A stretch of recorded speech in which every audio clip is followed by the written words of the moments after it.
أعظم من يصلح بين المتخاصمين هو الله سبحانه وتعالى يوم القيامة. في حديث عظيم بكى النبي صلى الله عليه وسلم وهو يحدث به أصحابه.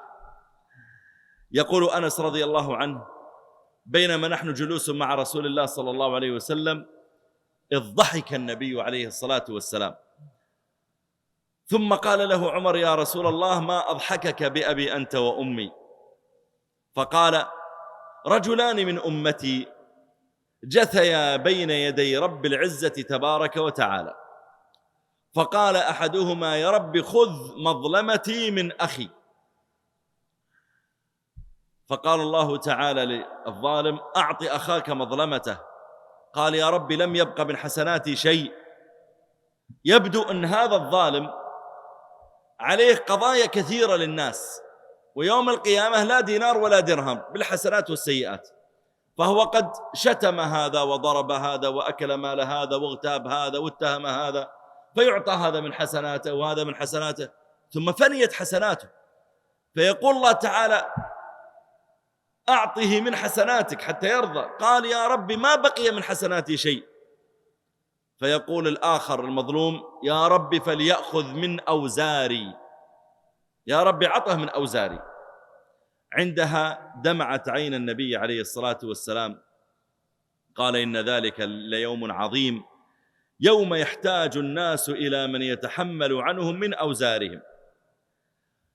الآن يصلح الله تعالى بينهما، يصلح بين المتخاصمين.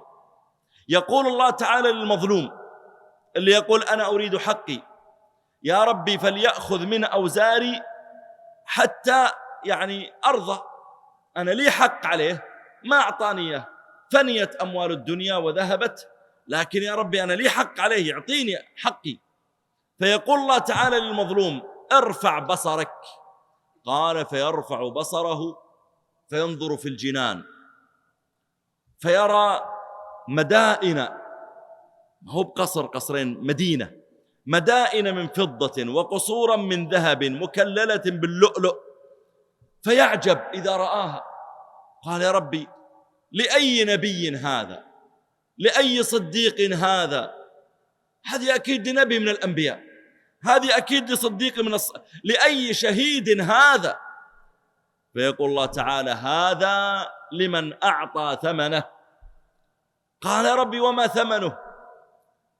ومن يملك ثمنه؟ فيقول الله: أنت تملكه. قال: يا رب كيف؟ قال: بعفوك عن أخيك. فيقول: يا رب قد عفوت عنه، قد عفوت عنه. فيقول الله: خذ بيد أخيك فيدخلان الجنة. ثم قال النبي عليه الصلاة والسلام: فاتقوا الله وأصلحوا ذات بينكم، فإن الله تعالى يصلح بين المؤمنين يوم القيامة. هذه يا إخواني فضيلة عظيمة لمن يقوم بالإصلاح بين الناس، فضيلة عظيمة لمن يقوم بالإصلاح بين الناس.